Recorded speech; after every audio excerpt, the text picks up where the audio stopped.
As ondas quebravam suavemente na areia dourada, criando um som relaxante que se misturava ao distante grito das gaivotas. Alex, vestindo roupas leves e descalço, caminhava pela beira da água, sentindo a espuma fria molhar seus pés. O céu ficava laranja e rosa, enquanto o sol começava a desaparecer no horizonte. O cheiro salgado do mar e a brisa fresca da noite traziam uma sensação de liberdade, e o ritmo tranquilo das ondas parecia desacelerar o tempo. Ele parou por um momento, observando o ponto onde o mar encontrava areia, como se buscasse algo que só ele conseguia ver.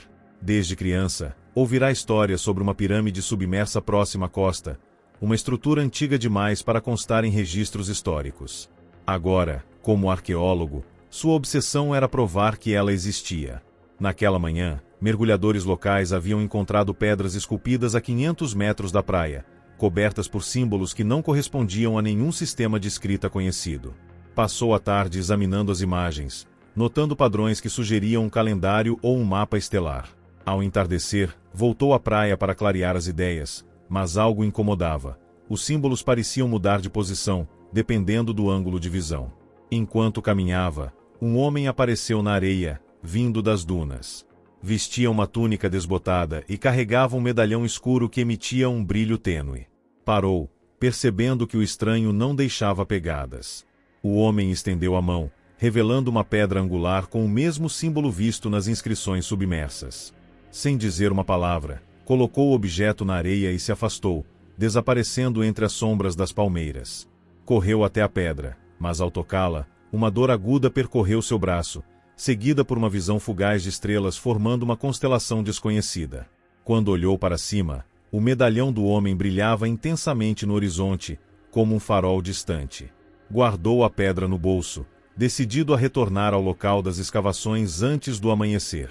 No caminho, cruzou com pescadores murmurando sobre um forasteiro que chegará à aldeia naquela tarde, convencendo os mais supersticiosos a abandonarem suas casas perto do mar.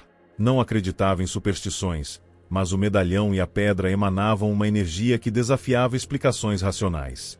Naquela noite, ao transcrever os símbolos em seu diário, percebeu que formavam uma sequência matemática correspondente às coordenadas da pirâmide submersa. Enquanto isso, nos arredores da cidade, o estranho, a quem os aldeões chamavam de bairro, reunia trabalhadores, oferecendo ouro para escavarem um túnel sob as dunas. Ninguém questionava suas ordens, nem mesmo quando exigiu ferramentas de obsidiana, material frágil e impróprio para o serviço. Perto da meia-noite, ouviu gritos vindos da praia. Correu até lá e encontrou os pescadores em pânico, apontando para o mar. As pedras esculpidas tinham desaparecido, substituídas por uma luz azulada que pulsava sob as ondas. Bairro estava parado na água, seu medalhão brilhando no mesmo ritmo que a luz subaquática. Tentou se aproximar, mas uma força invisível o manteve imóvel, enquanto o estranho entrava no mar e desaparecia. No dia seguinte, os mergulhadores encontraram uma entrada para a pirâmide, selada por uma porta de pedra com o mesmo símbolo da pedra angular. Liderou a equipe para dentro, descobrindo câmaras repletas de máquinas feitas de um metal que não enferrujava, conectadas a tubos que iam em direção ao deserto. Enquanto documentavam as estruturas, um assistente notou que os hieróglifos nas paredes contavam a história de um faraó que desafiara os deuses para alcançar a imortalidade, usando o conhecimento trazido por uma estrela cadente. Sentiu um arrepio ao perceber que o medalhão de bairro era idêntico aos desenhos dessa estrela. Na superfície, o antagonista observava a entrada do monumento, murmurando palavras em uma língua que só ele entendia. Os aldeões, agora sob seu controle, começaram a transportar as antigas máquinas para caminhões escondidos entre as dunas. Dentro da pirâmide, encontrou um artefato esférico que projetava hologramas de constelações desconhecidas. Ao tocá-lo, viu uma imagem de bairro vestido com trajes cerimoniais, cercado por sacerdotes realizando um ritual sob uma chuva de meteoros. A visão terminou com uma explosão de luz que destruiu uma antiga cidade. Ao sair, viu que a aldeia estava vazia, exceto por um velho pescador que lhe entregou um bilhete. Eles voltaram para terminar o que começaram. Siga as estrelas, mas cuidado com o que deseja encontrar. O medalhão do antagonista estava agora em suas mãos, intencionalmente deixado para trás. Soube então que a estrutura não era um túmulo, mas um portal, e o verdadeiro mistério estava apenas começando. Segurou o medalhão, cuja superfície fria irradiava um calor interno que desafiava a lógica. A luz azulada no mar havia desaparecido, deixando apenas um rastro de espuma fosforescente que levava à entrada do monumento.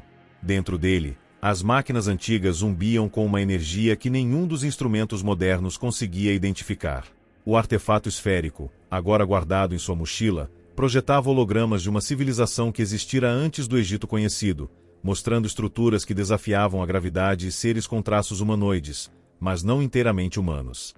A equipe estava inquieta.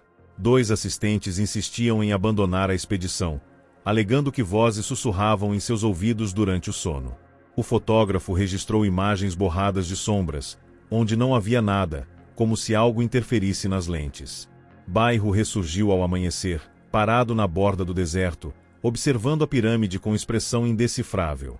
Os aldeões que o seguiam carregavam sacos de areia e pedras, selando túneis que ele próprio ordenara escavar. Tentou confrontá-lo, mas cada pergunta foi respondida com silêncio ou frases truncadas sobre corrigir erros antigos.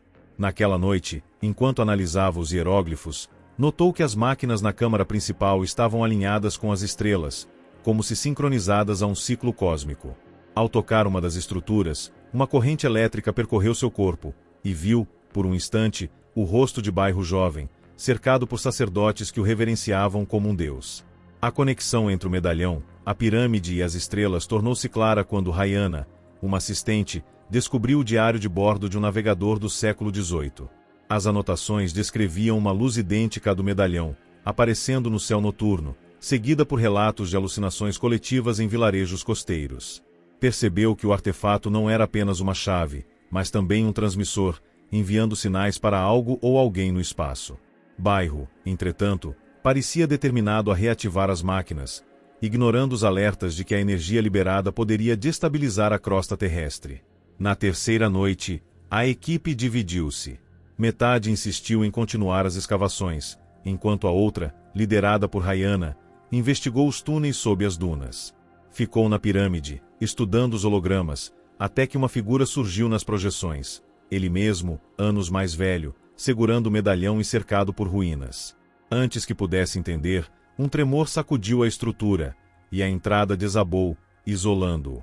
Do lado de fora, Bairro caminhava entre os escombros, recolhendo fragmentos das pedras esculpidas, enquanto os aldeões, agora com os olhos brilhando como o medalhão, começaram a erguer uma réplica do monumento no deserto.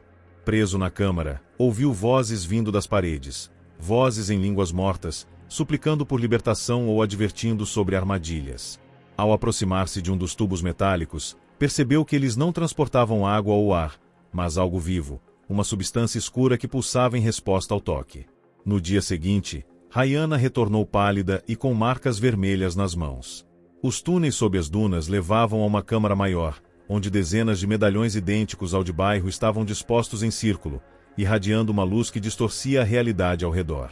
Contou que os artefatos pareciam respirar, absorvendo a luz ambiente e devolvendo em padrões que lembravam constelações. Soube então que Bairro não era um homem, mas uma entidade que existira há milênios, usando corpos humanos como hospedeiros para completar um ritual iniciado pelo faraó imortalizado nos hologramas. A pirâmide era apenas um fragmento de uma rede global de portais, projetada para sincronizar eventos terrestres com fenômenos cósmicos. Enquanto discutiam como detê-lo, um assistente entrou correndo, gritando que o mar havia recuado quilômetros, expondo uma cidade submersa idêntica às visões do artefato esférico. No centro dela, sobre uma plataforma de obsidiana, estava Bairro, agora com a aparência de um jovem faraó, cercado por aldeões que cantavam em uníssono. O medalhão em seu pescoço brilhava tão intensamente que ofuscava a vista, e as máquinas no monumento começaram a vibrar, emitindo um som grave que ecoou por quilômetros. Correu para a praia, mas ao chegar, verificou que a cidade submersa já desaparecia sob as águas, levando o antagonista e os aldeões consigo. Tudo o que restou foi o medalhão jogado na areia, agora inerte e frio. Dentro da pirâmide, os hieróglifos nas paredes começaram a se apagar, como se a energia que os alimentava tivesse sido sugada. Percebeu que o verdadeiro mistério não era o monumento, mas o que Bairro planejava fazer com o poder acumulado durante séculos. O ar tornou-se denso e pesado, como se o tempo tivesse parado. Com o medalhão em mãos, sentiu uma onda de calma estranha tomar conta dele, quase como se fosse parte do próprio lugar. Rayana, ao seu lado, parecia dividida entre a curiosidade e o medo. Olhou para os hologramas que ainda projetavam visões fragmentadas do passado, onde Bairro não era apenas um homem, mas uma força antiga, conectada a algo muito maior do que a humanidade podia compreender. O artefato esférico, agora silencioso, parecia esperar por algo, ou alguém. Enquanto a equipe tentava sair, o chão começou a tremer novamente, dessa vez de forma mais intensa. Os tubos metálicos que antes pareciam inertes vibravam com uma energia viva, como se estivessem prestes a despertar. Teve certeza de que o ritual estava sendo concluído, e que o propósito da pirâmide era muito mais complexo do que imaginara.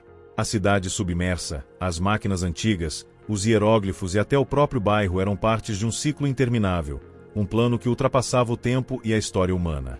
Não sabia se salvara algo ou apenas acelerar o destino. No dia seguinte, quando o sol iluminou a praia vazia, deixou o medalhão na areia, como se pudesse devolvê-lo ao mar, ao tempo e ao mistério que o gerara. Com Rayana, partiu, deixando para trás a pirâmide e tudo o que ali acontecerá. Mas enquanto caminhavam pelo deserto, o céu noturno brilhou com uma luz diferente, como se algo no cosmos tivesse se movido. E soube, mesmo sem entender completamente, que o verdadeiro segredo do monumento não era sobre o passado, mas sobre o futuro que ainda estava por vir.